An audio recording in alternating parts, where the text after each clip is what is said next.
Hi, chemistry students. I wanted to get this video together, and we're starting some lessons in chapter 5.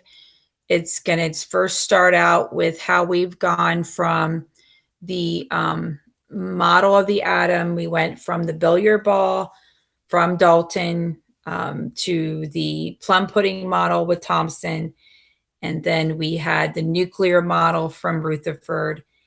And now we're going to go into Niels Bohr and his way of figuring out how the electrons are arranged. And this starts in chapter 5. And we're going to be mostly in chapter 5, starting after the quiz on Tuesday. We have an activity with, again, with protons, neutrons, electrons on Monday. The B group has already done this activity. The A group's going to be doing it on Monday. So if the B students are hearing this for Monday's lesson, just ignore what I just said because you already have done the protons, neutrons, electrons. So, excuse me. What I'm getting at is that I'm making this video for the A group, and they're going to watch it on Friday. And then the B group is going to watch these notes on Monday. So I'm kind of commenting for the A group because they need to get ready for their quiz on protons, neutrons, electrons. But this section is what we're learning after that quiz. And I wanted to get this in now since we had an extra day this week at home.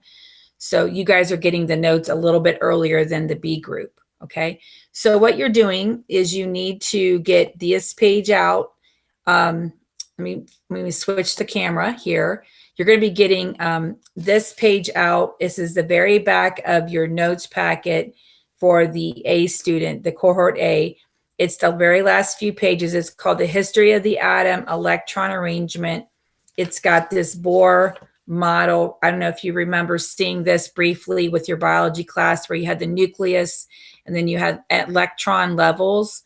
So we're going to briefly talk about the history of how we come up with the electrons and energy levels.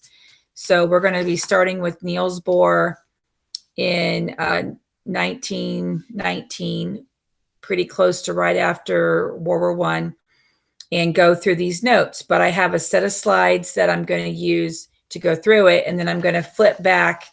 What's going to happen is we're going to use the slides to go through these pages. Okay, this is page 1. We're going to talk about some different guys. Niels Bohr is a Danish scientist. Then we have some Germans. This guy, de Broglie is his name.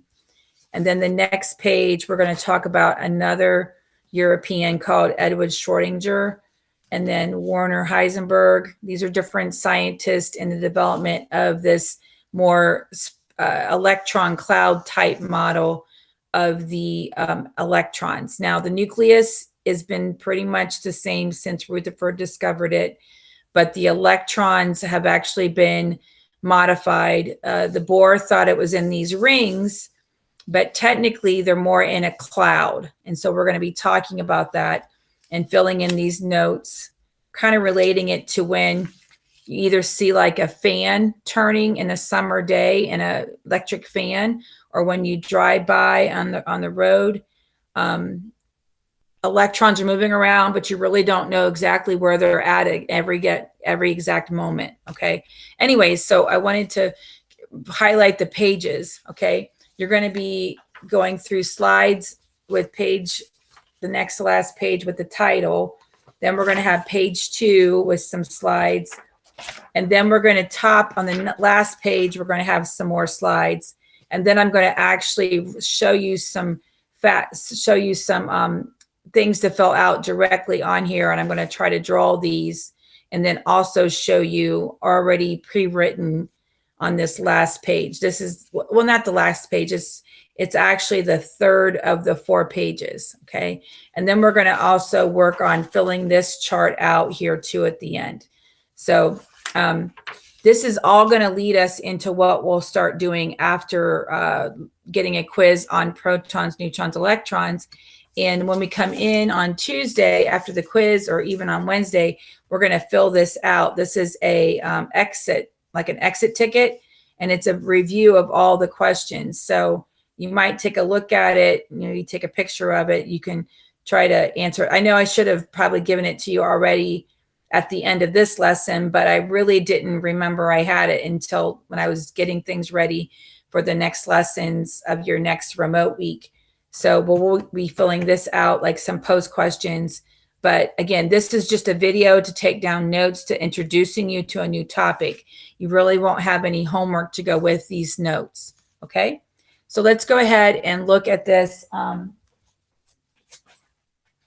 I do want to put this page in a plastic protector, so I'm going to do that really quick. I totally did not remember to do that before the video. Anyways, so I'm going to set that up for me to use here. Okay, so let's go ahead and look at the slides and go through these slides. This is on the history of the atom, and let's go ahead and start this here. Okay, hold on. Let's see here. View slide.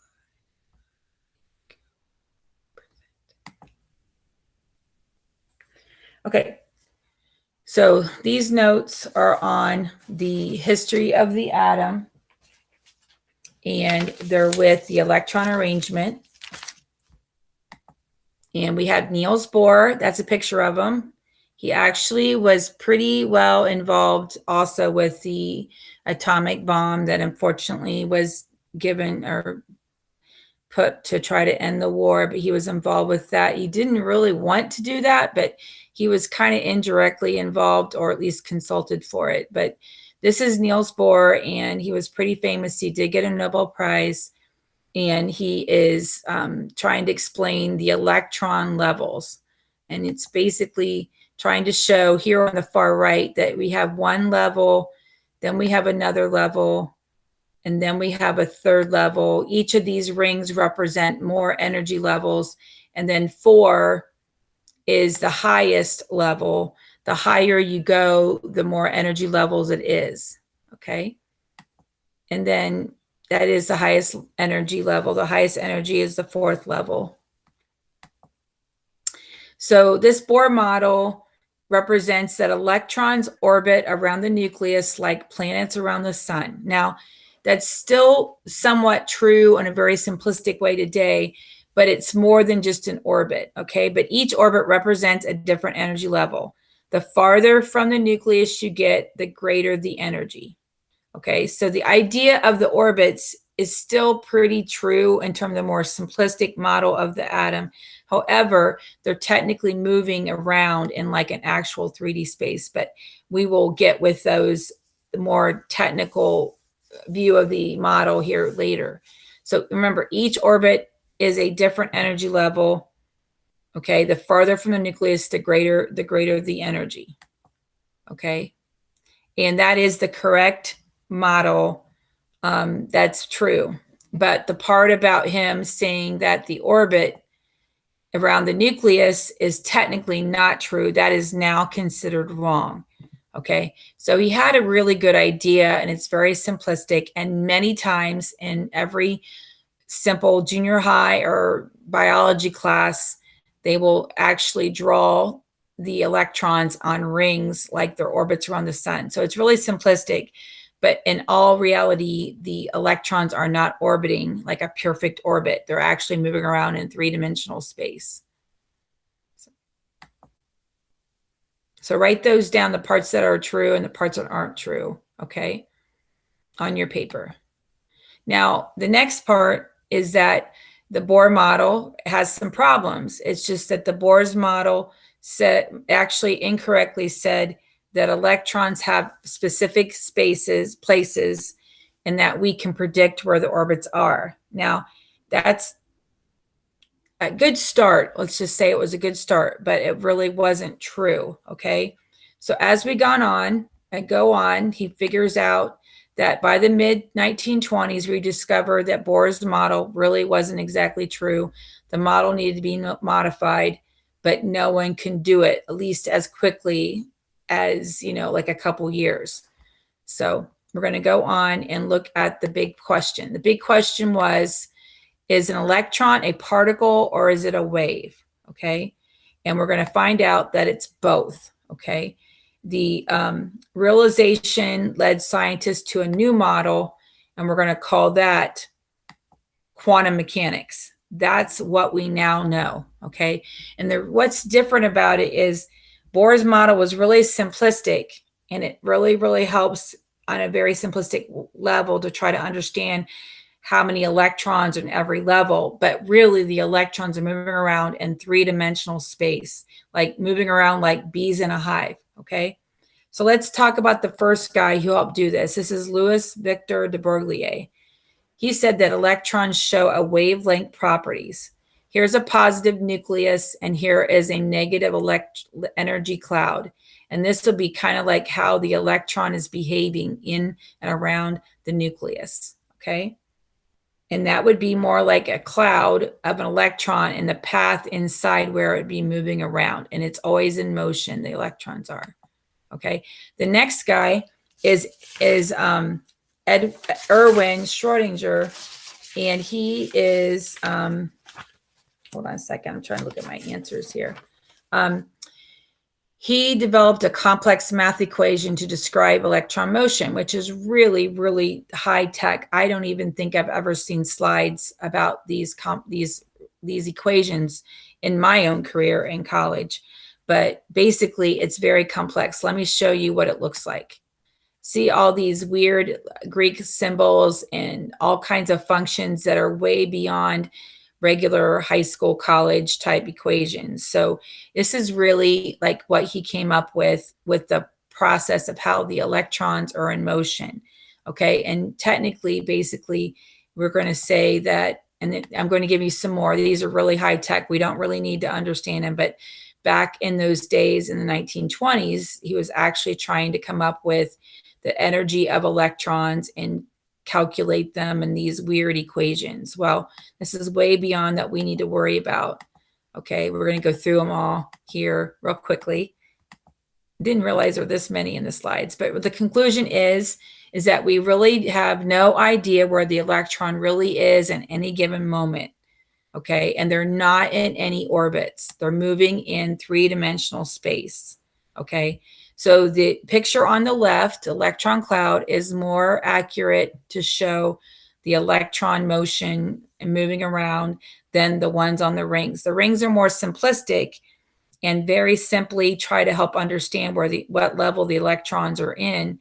It's just more realistic is this item on the left. This is definitely the correct way the electrons are arranged. Okay, now we're going to get into another guy named Werner Heisenberg.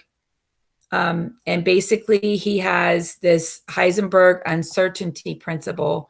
He basically proposed that it's impossible to know both position and the momentum of the electron at the same time.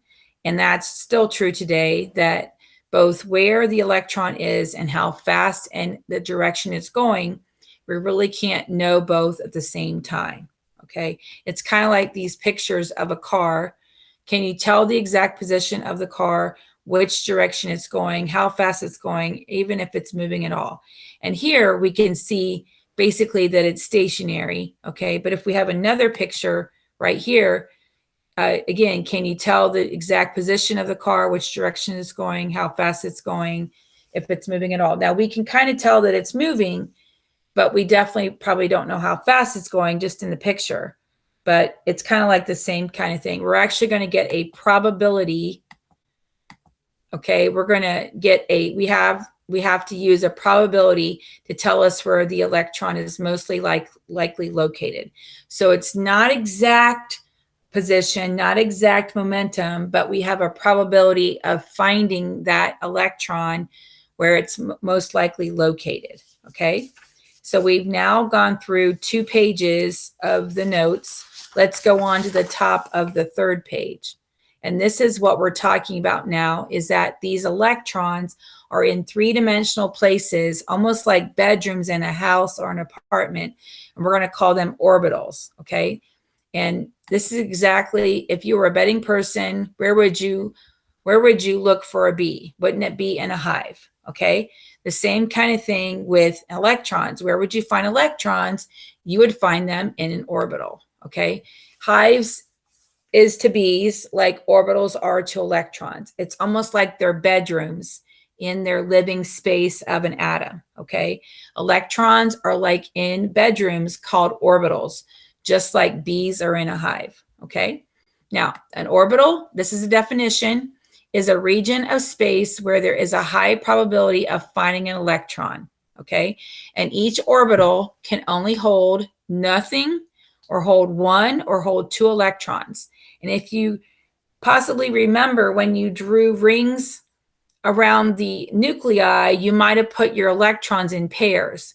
And that's pretty much kind of supporting the idea of these orbitals, okay, is that the electrons can either be empty, or excuse me, the orbitals can be empty, have one, or have two electrons, okay? And each of the orbitals, excuse me, there's no more than two in any given orbital, no matter if you're way out at the end, at the very far level of the atom, or way towards the center near the nucleus or close to the nucleus. No matter what orbital, what level you're in, all the orbitals can have only two electrons, only up to two, okay?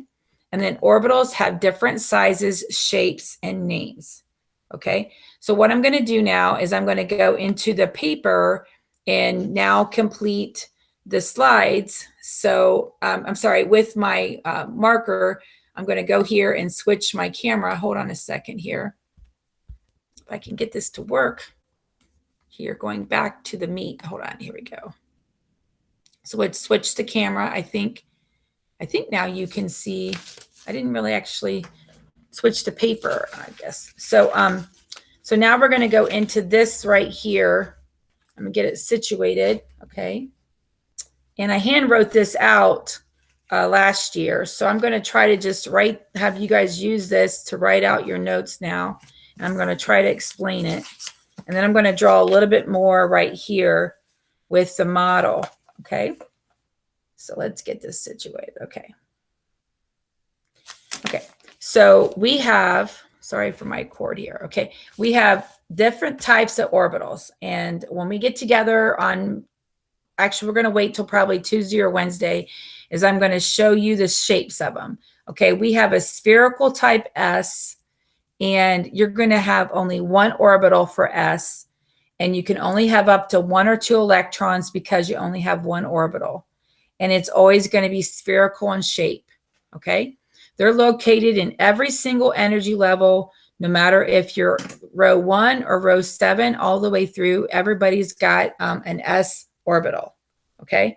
Then we're going to have these dumbbell-shaped types, and they look like this. We also have another page here, just another version of it, that you have a P-type orbital. You can have up to three orbitals, and you can have up to 1 to 6 electrons, and they look like a figure 8, okay? And as you look at it here, you can have an orbital going left to right, up and down, and then the other axes of like the Z axis. So here we've got the S orbital, which is spherical. And if you kind of look at the picture here, I know it's not the greatest because it's kind of blown up, but we basically have the center nucleus, and then this gray ball-shaped spherical thing, and that's an S. This can have up to 2 electrons, and you can have it from levels 1 through 7. We're going to call them 1s, 2s, 3s, all the way up to 7s. Okay. Then when we have the p-type orbitals, okay, then we're going to call them p, and the letters, how they came to be those letters, I really don't know the logic on how they came up with the letters. Okay. But we have a p orbital, and there's 3 of those, and you can have anywhere from 1 up to 6, because remember how I said orbitals can only have up to two electrons. Okay, so if you have 3 orbitals, then it means 3 times 2 makes up to 6. So we can have 1 or 2 electrons in this balloon-shaped set of clouds, and we could have one going up and down, and you can have 2 electrons in these clouds, or you can have another set of 2 electrons going left and right, and that's another p orbital. and that would be the 5th and 6th one, okay?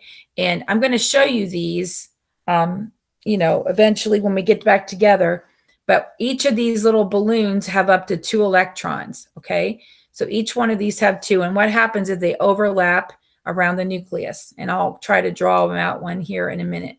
So we have the s orbitals, the p orbitals, we're even going to have some d orbitals and some f orbitals, okay?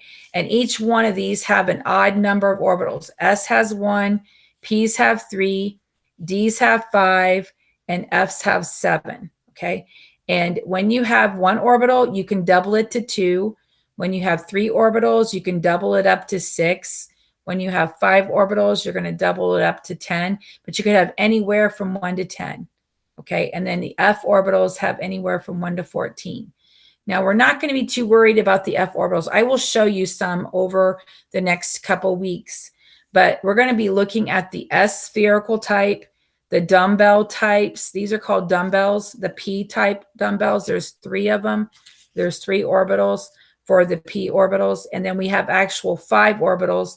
And it looks like 2 of these mixed together, and that's a whole, like almost like a flower, like a flower petals. We have 4 here, a really weird shape here that I overdrew with the marker.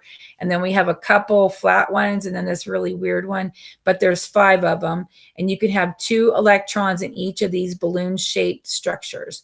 And each one of these is called an orbital, and they're almost like a bedroom of an electron cloud, okay? And when you're in level 2 to 7, you can have p sublevels. We're going to call them 2p, 3p, 4p, 5p, all the way up to 7p, okay? And then when we have the Ds, they're going to start in level 3, but we could have 3D, 4D, 5D, 6D, or 7D. Now, right now on the periodic table, we just have 4 through 6. I'll show you how the atoms, we could have a 7D and so forth, but in the size of the chart, we only have these 4 sublevels, okay? And then the Fs are going to be up to 14 electrons. They actually have 7 orbitals, which you're not worrying about the shapes right now, but this is going to be only 4D, 4F, and 5F, okay? So again, I'll help you locate these. We're actually going to apply these to the periodic table, and this is just the start of this, but I'd like you to understand the 4 types, S, P, D, and F, and how many orbitals are going to be an odd number, and then we double that up to 2, 6, 10, and 14, and then understanding the shapes, especially S, P, and D shapes, okay? Now let's actually kind of draw what's happening if you do the very first 10, like 10 type, 10 electrons, okay?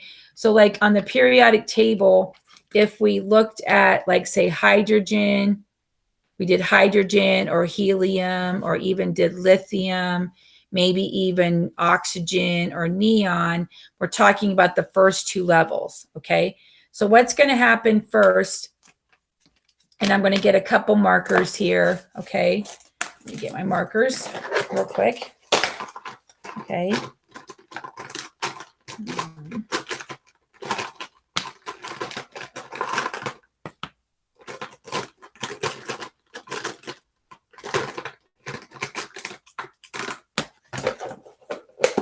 Okay, so the actual nucleus, okay, is going to be this little tiny, excuse me, with my, I'm really sorry, I kind of move around here, okay, is that this little speck is where the nucleus is. So what we're focusing now on is the electron cloud. We have an X and a Y, like it's flat on the paper, and then we have a Z going behind and a Z axle coming out. And we're trying to help you understand how we actually go through looking through like the first 2 rows of the periodic table, okay?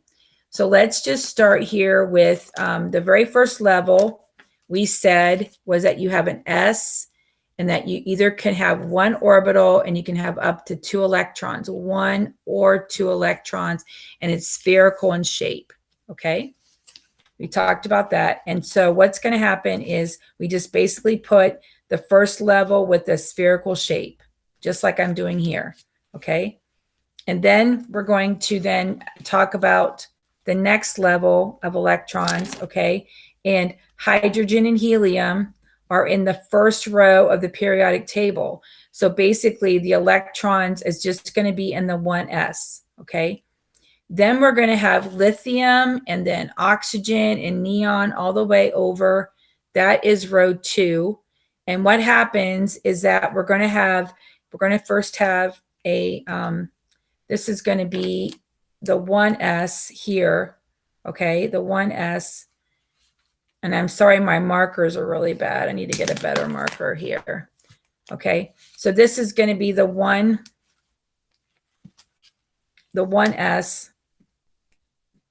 Okay, and then we're going to make another level here, and we're going to go around the inner level, and we're going to make this here. This is going to be the 2s. Okay, and so there's going to be 2 electrons in here, and then there's going to be 2 electrons in here, and think about them in little bedrooms. Okay, and so this would be the 1s. The 1s would be hydrogen or helium.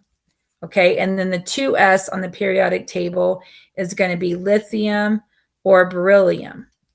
Okay, that's basically how their 4 electrons are arranged. Okay, basically having the 1s and the 2s, and they're only going to be 2 in each one. So we have s in the first level and s in the second level. Okay, now that we're past that, again, you can only have 2 in each of these orbitals.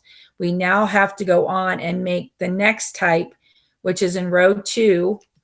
We're going to have the p orbitals. Okay, so we're going to have p orbitals, and I should have used my blue up here. We have the p orbitals, okay, and it has up to 3 orbitals, so you can have anywhere from 1 through 6, okay? And so I want to try to show you that here, and we're going to have these figure 8 type orbitals like this, like I'm showing here, okay? So let me go ahead. I'm going to erase the numbering of the first 4 electrons, and then we're going to try to help you understand. And I'm trying to draw it here on the plastic. I'm hoping it comes out okay, but it's going to look like this. We're going to take the next 6 electrons, and we're going to put them around like a figure 8. We're going to put one like this, and it's going to look like a figure 8. You see how I'm making like a figure 8? Okay. Well, there's going to be 2 electrons in here. Okay, and that would be like the next ones on the chart. It would be like lithium, beryllium. This would be like boron and carbon. Okay, and then we're going to have 2 more electrons here.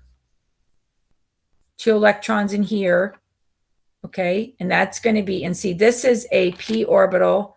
This is 2 electrons, and this is a 2p orbital. Okay, I'm trying to write this. Let me write it underneath. This is a 2p orbital. Okay, this is 2p. This is a 2p orbital, and this is a 2p orbital, and these 2 are both 2p orbitals. And then we're going to do the third one, because the third one's on the z, like this. Okay, so I just drew 3 orbitals, okay? And that's going to be, right here is one, here's the other, and then here's a third one, okay? And it actually looks better if I go ahead and just draw it on the paper. Let me get rid of the plastic here, okay? And we're going to have the 1s, sorry. We're going to have the 1s, then we're going to have the 2s, and then we're going to do these figure 8s. Let me draw them a little bit bigger. Here's a 2p, a figure 8, and they're going to do another 2p. That's another figure 8, and then we're going to do another one. Okay, so there's going to be a total of 10 electrons, 2 in each of these. That's 3, plus the 1s and the 2s for a total of 10 electrons. So this will be like what neon looks like. This will be like what neon looks like. This would be hydrogen and helium. This would be like lithium and beryllium. And then this will be like boron and carbon and oxygen and fluorine. This will be like what they look like. Okay. This will be like lithium through neon. It would be looking like this in 3 dimensions. Instead of having dots on rings, this would be what the orbitals would look like. Now, what we're going to take it to is actually to write it out like a language, almost like you're in algebra class. And we're going to write it like 1s2, 2s2, and 2p6 would be like neons, what we call electron configuration. And I'm going to actually like talk about that a lot the following week after we get back to a remote lessons. And you guys will eventually learn how to write this. The 1 represents the level, the S represents the sublevel, and that we have 2 electrons in that sublevel. That's these 2 electrons right here. And then we have the 2s2, and there's 2 electrons in this next sublevel in this space all moving around. Okay. And then we have 2p6 because we have, this is 2 p's with the second level. The second level has 2s and 2 p's, and each one of these has 2 electrons. There's 2 electrons in here, 2 electrons in here, and 2 electrons in here. And they're like bedrooms of how they're moving around. It's a high probability of finding these 10 electrons. Okay. So if you actually add it up, 2, 2, 6 equals neon's atomic number, because there's 10 protons and 10 electrons. There's 10 protons and 10 electrons in neon. So if you add that up, you're going to see 10 electrons. Okay. So this is like a beginning lesson on what's going on. And we did have this whole discussion starting with the orbital. Orbitals are going to be, they're going to be the regions of space where the high probability of finding an electron. Okay, so that's really what I'm trying to draw, is orbitals that are surrounding the nucleus. Again, each of these orbitals have up to 2 electrons, and this is trying to show you neon. Now, I know there's a lot to bring up, a lot to learn, but this is just the start of our next topic in chapter 5. Okay, so you go ahead and look over these notes, and we're going to have a review of it when we start talking about it again on Tuesday and Wednesday. Okay. Also remember, let me flip the camera so you can see me here. You want to remember to study your protons, neutrons, electrons homework and your average atomic mass, because you have a quiz on it coming up when you come back to school. I'm talking to the A cohorts. When the B cohorts see this, ignore all this because you already had your quiz, okay? Because you had your quiz last Tuesday. But the A group, you are needing to review your protons, neutrons, electrons, and get ready for your quiz planned for Tuesday, okay? We'll see you on Monday. Bye. Why'd you do that, Jamie?